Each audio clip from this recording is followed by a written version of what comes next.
Welcome everybody to the Tech Woke Podcast. On this podcast, we talk about cyber career and life. And my name is Chris. And in today's podcast, we're going to talk to a person I met at Thanksgiving. Shout out to Thanksgiving.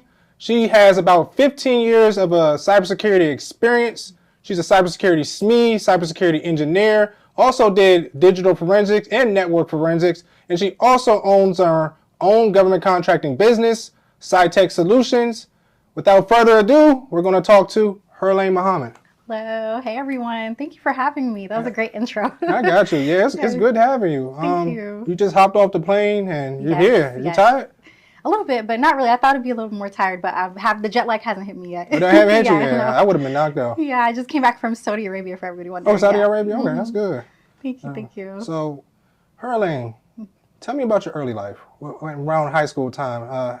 Tell me about what got you into tech in your high school, or just tell me about your early life in high school. So originally the plan was not to go into tech. My mom was really big on medical field. You know, my mom was a nurse, but she was in the Army as well. So she did about 24 years in the Army. And then she was doing nursing, and all of us, she was trying to kind of push me and my siblings to go into medical school, because when you're African, that's your only choice in life. Trust me, I know. You can do medical school or be an engineer. That's it, doctor, engineer. So, you know, my mom was like, okay, you guys are all going to be doctors. And so she signed us up for school to do biology and pre-med. And so both of my siblings are doctors. They stuck with it. One's a pharmacist and one's a physical therapist. My other sister's a nurse. And then I just did not want to do that. I was very anti. I don't like being told what to do or, like, you know, forced into a direction. But medical just wasn't really speaking to me. And so I joined the Army because I ended up graduating high school early. I graduated when I was 16. And I did a year of pre-med biology, and I just didn't like it. So I was like, I just want to be on my own, try to figure out what it is that I want to do after that. So I went and I scored really well on the ASVAB test, and he said, hey, you can do intelligence or IT. And I chose to do IT. So it was just, ever since then, I've stuck with it and decided not to finish out school for medical. Okay, for medical. So let me just go back a little bit. So I do know when you was younger, was you doing IT when you was younger? I know you know. Yeah. I did a program, yeah. So in Texas, well, they have it everywhere, the Workforce Commission. So even like DC has their own Workforce Commission. They had a summer youth program for ages 14 to 24, I believe, where you can do any type of job. They'll just place you in a job placement. They like to do workforce development for the community. So I did that. I did an IT internship with them, and that was my first, I guess, introduction into IT. But it was more of like admin assistant work. It wasn't really IT. It was just like fix the phone if the phone had an issue, or Word documents or things like that. But that was my intro to IT, I guess you could say. Yeah. Did you enjoy it, or was it kind of like? I did. I enjoyed it. My very first job, I was just bagging groceries, so it was something different from doing that. I enjoyed it. Yeah. Okay, so you passed. You got a really high score on your ASVAB, and you're like, oh, I'm gonna do IT. So explain your experience. What did you do in your first IT position inside the Army? So it was an IT specialist, which is a 25 Bravo. It was very generalized, the way that it works with the Army MOSs, that you can have specific jobs, which is like 25 uniform or 25 R. They do radio, satellite communications. Some people are just like help desk or network, but IT specialist embodies everything. So it was a very just generalized role. We did a lot of network administration from it, a server administration as well. So like sysadmin work, security as well, information assurance, and like RMF. We did a lot of things with EMAS, and then SATCOM, so like satellite communications as well as radio communications. So it was a little bit all over the place, but it was helpful because I got to experience everything to kind of see where it is that I want to go within IT. That's good, because I'm currently an information system security. We deal with EMAS, and I wish we can do, but that's a good melting pot to get everything to know. That's good. Did you get any certifications while you was in the military? Yeah, so when you go through basic training and then AIT, within AIT, they send us to AIT is your workforce development school program that they do for your training. We got all of like the network plus, security plus, and server administration courses. You can take a voucher for it and actually test for the exams afterwards, which some people don't know about. We get vouchers for free from actually doing those courses. So they prepare you for it, and then I went and tested with CompTIA. Oh, that's what's up. So you just knocked them all out in one go. So, well, not one go though. Failed at first. You failed it. At least you, being honest. Yeah, not one go, but yes, I tried to finish it. Hey, but you got all of them. So you got all those. You got the security plus, the network plus, this is some of the entry level ones. Yes. Okay. Yes. Okay. So, tell me about some of the benefits of being inside the military that can help somebody out that's maybe considering it. Tell me. Benefits. There's a lot of benefits, but if we just focus on IT specifically, like I feel like there's nothing better than IT when it comes for the military. Certification, any certification you want, you can get. Like some of the most expensive ones are SANS certifications, which cost up to like $8,000 per cert. So the military will cover all of that costs. On top of that, the education benefits, which is unmatched. So you get GI Bill, which you'll get free tuition on top of getting housing paid for, like a stipend stipend for it when you're actually in school as well. So that's one of the other ones you can get. I was in reserves also, so they have the state tuition assistance program that you can get with National Guard for state, as well as just the regular federal tuition assistance. So that's another thing you can use on top of your GI Bill. And then one of the things that I used was the Hazelwood Act, which is in Texas. I don't know if they have something similar in any of the other states, but in Texas, if you join and enlist in the military, you can get exempt from paying tuition at any state school that you go to. So like University of Texas Austin, University of Houston, you'll get exempt tuition from any of the schools that you choose to go to, on top of getting to keep your GI Bill money, your tuition assistance, and just being able to pocket that. So it's a lot of really good benefits, especially if you want to get tech. But the number one is experience, for sure. You can't beat that. Like the hands-on experience we got in the military carried me throughout my entire career. I didn't even need to have a degree for a long time because the experience that I had superseded that.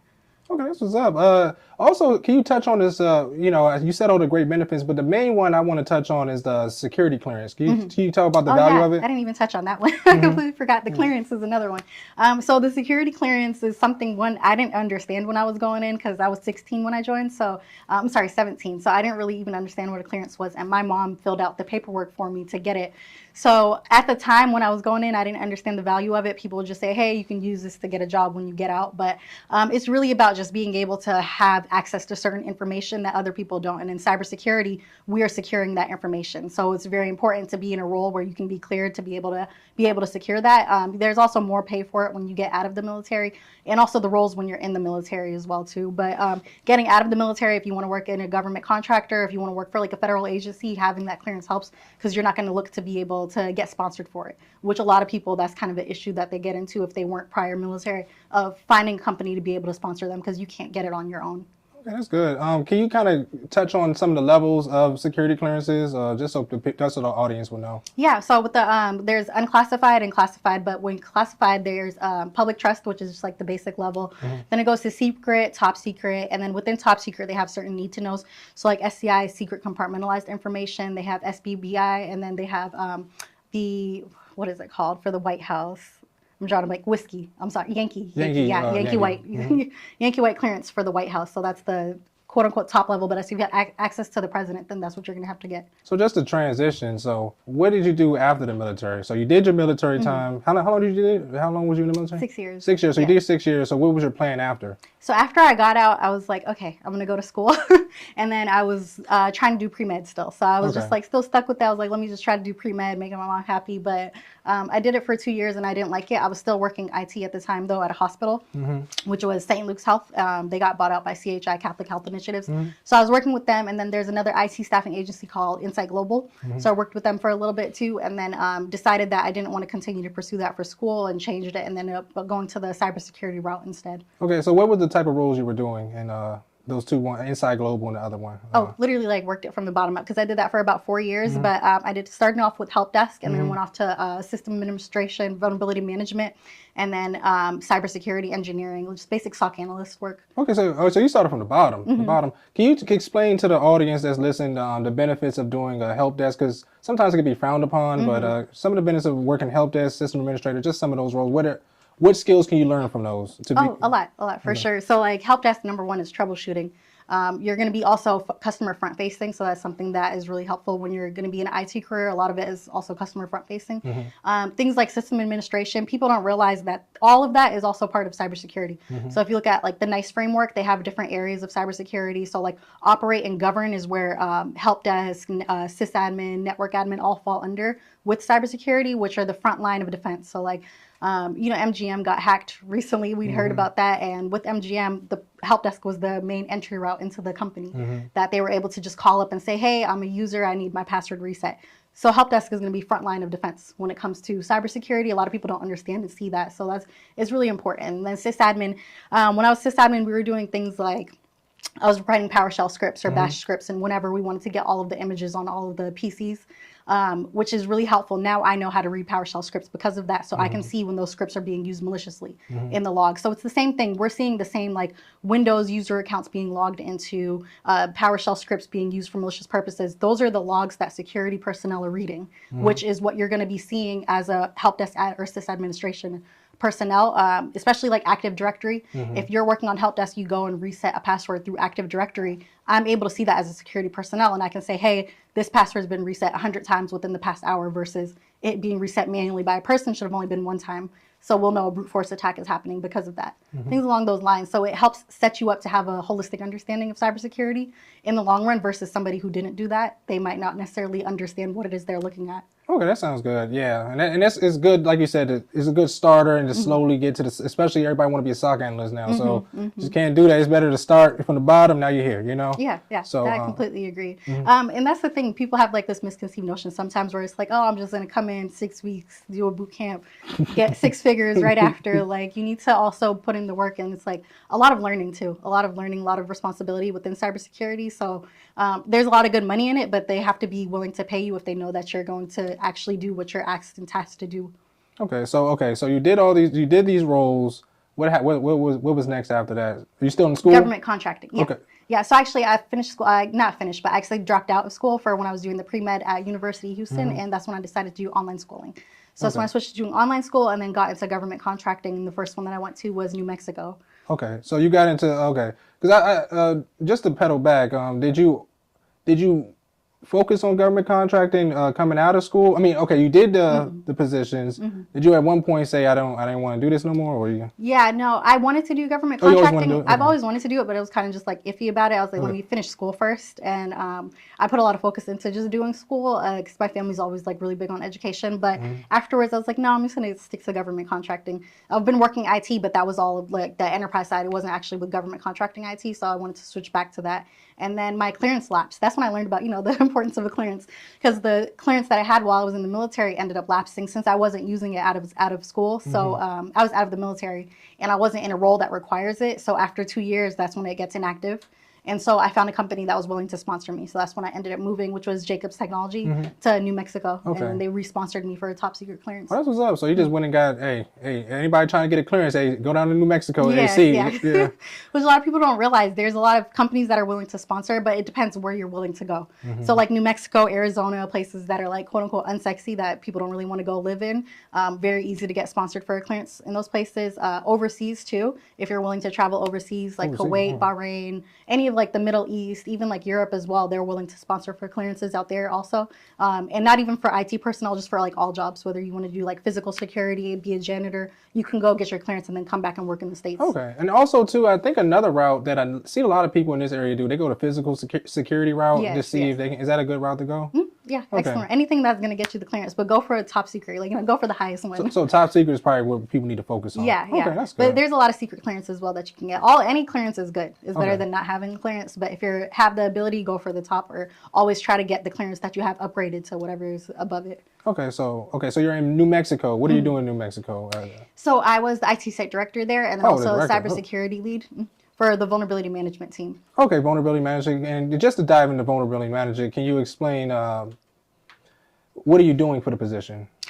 So with that, we had a team of 6 or 7 cybersecurity analysts. Some of them were contractors. Some of them were the Air Force personnel. They would do vulnerability scans using a tool called ACAS Nessus, which is, Tenable. So they would just do scans through that, and then they would have to patch whatever is found from those vulnerabilities in the scans, and then also do POAMs, which is plans of actions and milestones for other vulnerabilities. Depending on if it was going to be patched in time or not, they'll just put those milestones in there of what needs to be remediated. Okay, so you like checking for like high, mediums, low, or cat 1s, cat out. Okay. Yep, for all the critical vulnerabilities. Oh, that's interesting. So you're doing that for how long? You was doing that for? Or? About 2 years. 2 years. Yeah. So you're doing that position 2 years. So you just came back to DC or the DMV area, or? Yeah, I moved to the DMV area after that because that was during the pandemic. Okay, during the pandemic. So you was thugging it out during the pandemic. I did. And it was very remote. There was nothing to do. I got you. Hey, that's the best place. It was. Yeah. So when you came back to the DMV, what were you doing? Where did you? What positions did you move into DMV? Is that when you started getting into like cybersecurity engineering, or? Yeah. So that's when I came to the Pentagon. That was the first role that I had when I moved here. I was working with Apex Systems, and I was doing security engineering with them. And then over time, they switched the role. We got changed into created a role for us for countermeasures engineering, and that's what we've done detection engineering with them. So started off with Apex Systems, and then was able to get out of that contract, and that's when we have the contract now with Cytech for them. Okay, so just to double back to the positions, I always try to figure out what is this. What does a cybersecurity engineer do? Yeah. So cybersecurity engineer is a little different versus like an analyst. So analyst is more about like triaging, looking at alerts, doing actual technical analysis. Engineering is building out the tools that those analysts are looking at. So Splunk, for instance, Splunk engineering will go in and build out the entire Splunk enterprise or enterprise security. Within it, we'll create all of the alerts that the analysts are seeing. So we'll create them from scratch and write the scripts for it. The other tools, some of the other tools that they use as well, we'll do that as well for like EDR tools, HBSS, if you're familiar with HBSS. HBSS, I know. So anything to do with endpoint engineering as well. Okay, can you explain a little bit about endpoint? Because I want to know too. So you explain more about endpoint. What is a endpoint? So an endpoint is basically anything that is being used. So a computer can be an endpoint, a server can be an endpoint. Any of the tools that we're using that the users are going to be using on the network, there are different endpoints on the network or different entry points also into the network. So all of those, like a computer, not a computer, but an enterprise can have 3,000 endpoints that are on it. Okay. So for cybersecurity engineer, is that a blue team position or is it a red team position? Cybersecurity engineer is more blue team. Okay, blue team. So blue team is basically you defending the system. Yeah. Okay. Defending and detections. Okay, so what route would somebody go to get into cybersecurity engineer? What skills would they need to learn? Definitely how to use the tools. So if you're going to be building them, you need to know also how to use them. So if you do a couple of years of just analysis on those tools, then you want to go into the engineering route. The other one is detections and how detections work and how they're built out. So like YARA rules, snort rules, Sigma rules. Those are all different types of detections that are built into the tools. And then Splunk is like correlation searches. You also have to have a strong network fundamentals analysis of just overall how the networks work if you're going to be building out detections for them. Because you want to be able to, you don't want to have a lot of false positives for the analyst to triage. So then you want to know how the network works, what's the initial access areas or different vectors that the attackers can use when they want to get into the network too, so that you're able to create those detections around it. And then also threat intelligence, staying on top of everything that's coming out so that you can create those detections quicker. Okay, so do you need to learn any type of coding for this, for that position? Not necessarily. You don't need to learn it, but it'll help you to learn it. So also, some of the detection languages, I could call it coding in itself. They're all different languages. So like YARA rules has a specific syntax that you need to know and understand. Same thing with Snort and Sigma, which they're very basic and easy to learn compared to actually software development. But it's important to know. I think it'll help you. If you know Python and have an understanding of Linux as well, that'll be really helpful. Do you know do you know any good websites for people to practice with this? Maybe try Hack Me, something like that? Yeah, try Hack Me is an excellent one. That's one of my favorites to go to. There's Blue Team Detections is another really good one. TMC Security has a lot of they have Blue Team and Red Team items too that you guys can do. If you want detection specific, just go to the YARA rules, Sigma rules, and Snort rules white papers. White paper, okay. The white papers, if you just go to the website, it has it written out how to read and understand and write those YARA rules and Snort rules and whatever else for detections. Okay, so what non-technical skills would you need for this position? Because I learned something when I got into cybersecurity.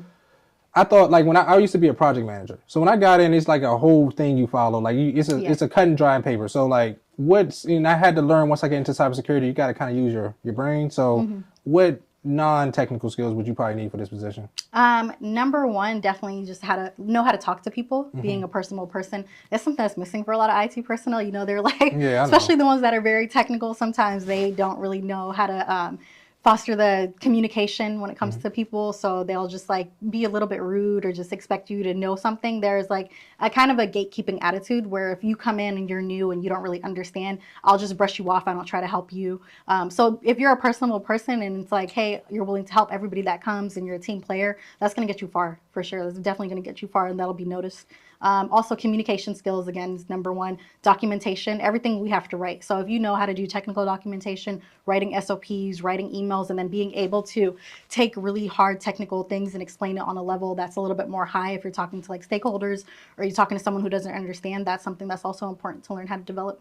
So Huralain, for a cybersecurity engineer, can you tell me like what some certifications that would help for the position? Yeah, so for cybersecurity engineering, it depends. So CISSP is always one of the main top certifications that HR looks for. With cybersecurity engineering, though, you can also break it down. Like SANS has a lot of really great certifications that you can go after. If you want to get more into the red teaming as well, there's OSCP, which is a really great one to go after as well. And then with engineering specifically, like it's better to focus on the actual tool that you're working on. So if you're going to be cybersecurity engineering, you're cloud focused, you want to work on just Azure Sentinel, then you want to go after any of the Microsoft certifications for that. Splunk, if you want to be a Splunk engineer, then you want to go after the Splunk specific certifications. So it's important to know like which vendor specific tool that you're working on. Okay, understood. So I just wanted I was looking at your LinkedIn profile, and can you tell me about some of what you did for as a network forensics? What did you do for that position? Yeah, so I was a network forensics administrator with CISA. So I was working with CISA doing network forensics with their hunt team. So they have the hunt and incident response team. We would go on engagements typically. So they'll send out a team of network forensics, cloud forensics, host forensics, an engagement lead, and an incident manager to different companies or sites or agencies that get hacked, essentially. So when they get hacked, CISA works with all critical infrastructure in the US. So they will call us, they'll put in a request, and we'll come out and support them. So I was the network forensics team lead for that. Some of the different things that we did, one of the main ones we worked on was like the attack that just happened in Guam last year. Okay. Yeah, that was one of the most like high profile ones that I worked on with CISA. I was the team lead for that network forensics, and we went out and deployed to Guam for that. Okay, so hey, with cybersecurity, you can travel the world. So that's what I'm saying. And then for that position, do you recommend any certs for that also? Which is the SANS cert maybe? For SANS is always good to get. It's just really expensive. So especially if you're in the military, I would say stock up and get as many SANS certs as you can. For that network forensics role is a little bit different because it wasn't very much so specialized. We did a little bit of everything with the network forensics. So we would have to go and deploy and put all of our different tools onto their network, gather their information, get it spun up into Splunk, and then do the actual network analysis on it. So it was important to kind of know a little bit of everything with that role. Okay, that's interesting. So I wanted to dive into some of the personal questions of working in cybersecurity for you. So when you first started getting into cybersecurity, did you ever feel nervous about doing any of the roles? Yeah. Oh my gosh, you feel probably like every role. Yeah. I don't think it ever goes away, the little feeling of imposter syndrome, because every single job is different. So it's like, I might have an understanding of how to be a sysadmin, but a sysadmin at the hospital is going to be different versus a sysadmin at an oil and gas company. They use completely different set of tools. So you're going to have to relearn everything everywhere that you go. And you're going to have to just rely on the documentation that is there, or being able to create your own documentation, or being able to have a good support system of people that are around you. But most of the time you're going to be self-teaching at every single job that you go to. So it's going to be a little bit intimidating once you're seeing everything, but once you get the hang of it, it's not really anymore.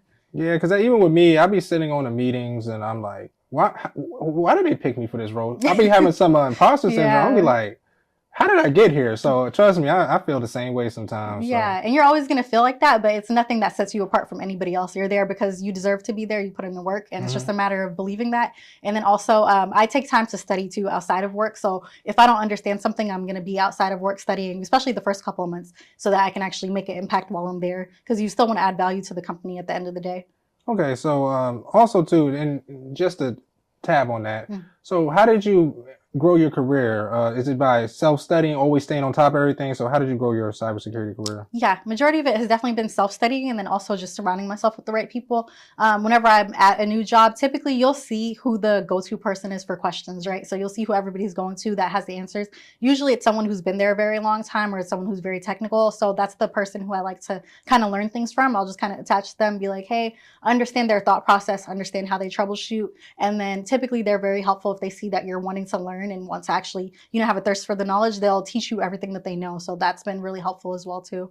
Okay, that's good. Like, because even as me, when I first became an ISO, I was confused about the position. I don't know what was going on. It was like 6 months. I didn't understand. So what I started doing, which is during my position, I had mentors. So I would just go to somebody, it just show me what you do, how you do it, and I'll just attach myself. As long as they see you doing the work, they'll help you out. So I did like that. Yeah. That's the best way to do. And I'll sit and I take very detailed notes. So like step by step of how to do everything. That's really important. And then also it helps reinforce if you teach people. So it's like you've been there for a little while, someone new comes in and you're able to reinforce what you know by teaching them from scratch. I feel like you don't really know anything until you're able to teach it. That's like the best way to be able to go about that. I agree with that 100%. Because even me now, I have people I just show the ropes around. And I'd be surprised on how much I know. I'd be like, I know this much? Oh, okay, so I'm supposed to be here now, Yeah. And definitely keep track of everything you do also. Yeah. Most people don't keep track of like their accomplishments and things like that. It's all the projects that you work on, keep track of it, because you do more than you'll think. Okay, yeah, that's a good one. I'm going to take that for myself.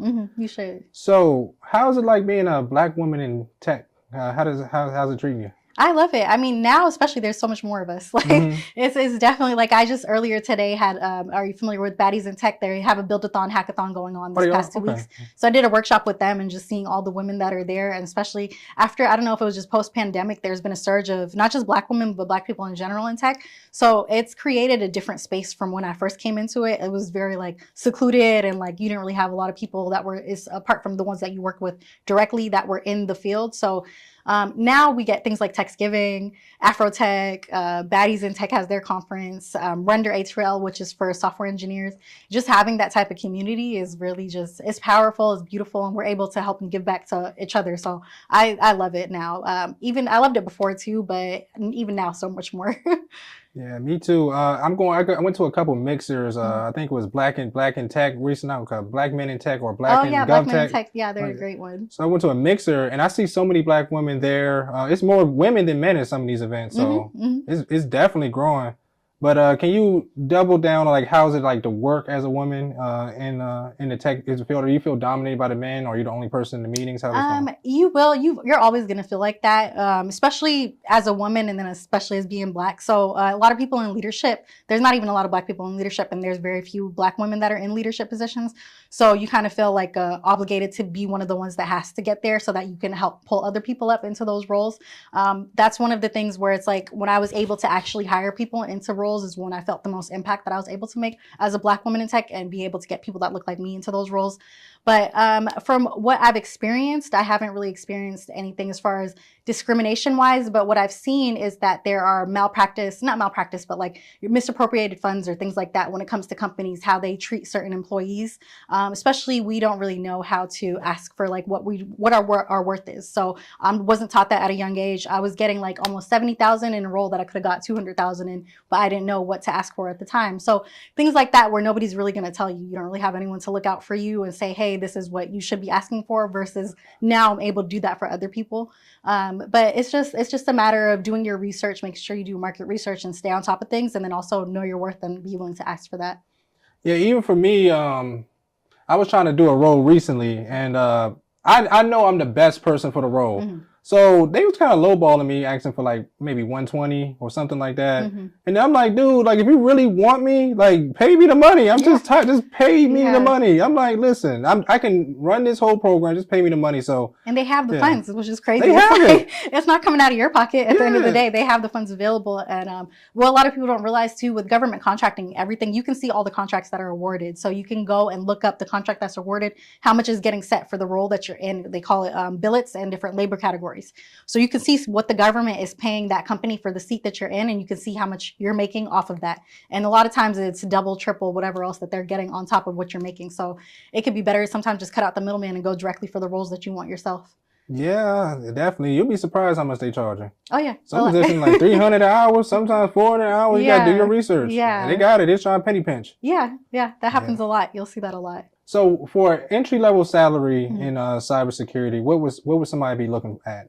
Because you see on the line people talking about, oh yeah, you can get like 100,000 after 6 weeks or something like that. What is a realistic entry level salary? It's different for everything. So like enterprise side is a little bit different from government side. Government has more inflated cybersecurity salaries for entry level compared to enterprise, and also it's dependent on location. So cybersecurity specifically in certain regions pays a lot more versus if you're in the Midwest or if you're on the East Coast. Obviously, the cost factor is going to be where your location is, and then also having a clearance. If you have a clearance, you'll get paid a lot more just for that role. I know a lot of people, like if you know Simone Bees, she talks a lot about government contracting overseas, is what she did. Overseas, entry level, someone who could come in with no knowledge doing help desk will get like 150 to 200K. And they'll get sponsored for a clearance out there, which is completely different versus being in the States doing help desk. So it's also dependent on where you're at with it. But in the DMV area, if you're just entry level into cybersecurity, you can make 6 figures easily with the clearance. And even without a clearance, you can still get 6 figures. It's just a matter of being positioned in a place that's has a need for it. So just mainly just do your market research. Yeah, do your market research. But I would say anywhere from like 65 to 130K is like typical for entry level, depending on where you are. Okay, I got you. So like for a cybersecurity engineer, what's the salary for that? What's the range for that? So it's also dependent on the years of experience with cybersecurity engineering. If you're more like an entry level cybersecurity engineer, you can get 150 and up. If you've been doing cybersecurity engineering for a long time, like mid-level to senior level, then you can expect 200K and up. Okay. So how do you network? Like, what do you use to network? Always going to events, like 24/7 going to events. There's a lot of, especially now that I'm doing small business, there's a lot of small business government contracting summits that are out there. So I'm always going to that. If you work in any type of government military space and you have like a .gov or .mil email, you can go to all of the different DMV like government summits that they have as well for free. And then social media networking is one of the best. So like when we were getting started, there was Black Tech Twitter that was just started. Black Tech Pipeline was started by Paris. And so met a lot of people through networking on there as well. Okay, that's and good. LinkedIn too. I can't forget LinkedIn. Yeah, LinkedIn. I just don't use it as much as I should. I love LinkedIn. That's how I Yeah. find people. I find everybody I need to know on LinkedIn. Yeah. So Huralain, what are some of the pros and cons of government contracting? The pros and cons. One, the pro, obviously the money. Number two, I would say being able to be in a position where you can employ people and help make an impact within your community. That's really important to me as well. Also, another pro that I can think of is just being able to have a small business and being able to foster that type of work environment that you want, because you don't always get that when you're working for a government contractor. So being able to be an entrepreneur, you can work for yourself and you can create an inclusive environment. You can create one that has salary transparency or whatever it is that you want that you didn't see from those other different companies. The cons that I will say, number one is it's hard to find the information when it comes to government contracting. Everything is scattered and it's not like all into one place. So we've done a lot of market research to try to figure out how we can actually sell to the government. The procurement process is actually really long too. So that's another con for it. So it's like, I have to still be able to pay my people, even if I'm not getting paid by the government for a year or two, when it takes to be able to get that contract situated. Even when you do actually win the contract, so we're going to be providing those services to the different agencies, but we get paid after 60 days. It can be 60 to 90 depending on the contract itself. So we provide those services and then we have to bill the government. They pay us back after 30 days. So that whole process, those employees still need to get paid. So you need to have your accounting in order really well when it comes to that. And then if you ever get audited, you just need to have the federal accounting guidelines and like compliance regulations that they have are really extensive. So making sure that you're always in compliance and following those too. That's another con. But if you have a really good team for accounting, they'll take care of that, and bookkeeping as well. Okay, so how did you get into government contracting as a business? As a business, so I was working with a company called Apex Systems, and so when I was working with them, they were not giving us shift differential. So with the SOC Security Operations Center, you have to work 24/7 with the shifts. So there's a day shift, evening shift, and then mid shift at night. And so I was working the evening shift, and some other people that were on my team were working mid shift, and none of us were getting our shift differential. So I had brought it up to them when I was first getting hired on, and they lied and said, no, that's built into your salary. And then I later found out that it wasn't. So I asked them basically, like, you need to give us the shift differential, not just for me, but for all these people that you haven't paid it to. And then it became a whole issue. And eventually I was able to get the contracting officer in the PMO office to get onto my side about it. And like, this is illegal what you guys are doing. So I had to just basically threaten them, like, I'm going to get to, the Department of Workforce Labor. I'm going to contact them. I'm going to contact the FAR, which is Federal Acquisition Regulation, let them know what you guys are doing. And then afterwards they apologized, quote unquote. And then they had to give back pay for like 2 years to me and all the other employees that were on that contract for the shift differential that they were basically pocketing. So things like that, where there's not that transparency and they're not giving us what's owed to us by the government. That's another reason that made me want to get into it. And with that situation, I was able to talk to the contracting office and be able to switch to being a 1099 employee and subcontracting with them under my own company. So taking advantage of that opportunity as it came to, and building that relationship with the customer. They already knew my work ethic and they saw everything that I was able to do. So they didn't want to lose me as an employee just because I had a bad employer. So they were willing to bring us on for Cytech. Okay, and just to highlight this, how did you register? Oh, with SAM.gov. SAM.gov. Yeah, so SAM.gov is where you go to register. That's where all the contracting opportunities are based out of. SAM.gov is relatively easy to go through. It's an expensive process to be able to register in it. But once you fill everything out, you'll get a UEIE, which is a unique identifier. You'll get a cage code, and then you can register after and get a DUNS number. And those are what you use to actually bid on contracts. So one of the routes you can go is bidding on contracts. You will be a prime government contractor on that contract, or you can be a subcontractor under a prime, which is what I'm doing right now. Because the other issue sometimes is a lot of these government contracts that you're trying to bid on say, hey, you don't have the past performance for this. So typically a small business will work as a subcontractor under other primes, and then they'll be able to build that up as their capabilities, saying, hey, we worked on all these other ones. We can be a prime now. We have the capabilities. Okay, that's good. And then you can get like a women-owned, black-owned certifications? Yep. So with the small business set-asides, like you mentioned, they have the women-owned small business, veteran-owned small business, minority-owned small business, as well as 8A certification, which is for economically disadvantaged. And then there's another one for like Native American. They have all those different set asides, whereas basically as long as you fall under any of them, you get the certification for your company and the government has to award that. So I think it's at 23% of all government contracting dollars has to go to those small business set asides. That's good. That's good to know because I'm starting to get into myself and I'm learning the ins and outs myself slowly. So Huralain, what is your goals for the next 5 years? I always want to timestamp it so in the future I can come and holler at you. And that'd be nice. I'm gonna look back on this too. Yeah. Definitely. So one of our company goals is to get a facility clearance. That's something that's been kind of a hurdle. So the same way you have to get sponsored for a clearance as an individual person, the company has to get sponsored for it as well by a prime contractor. So working on building those relationships so that we can find a prime that's willing to sponsor us so that we can go after those top secret contracts and whatever else that we want to go after that requires a facility clearance. That's number one goal.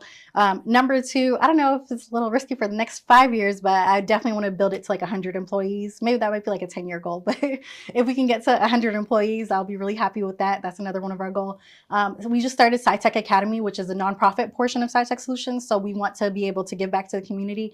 With that, like a Scitech Academy, I want to build a school eventually so we can do like cybersecurity technology training.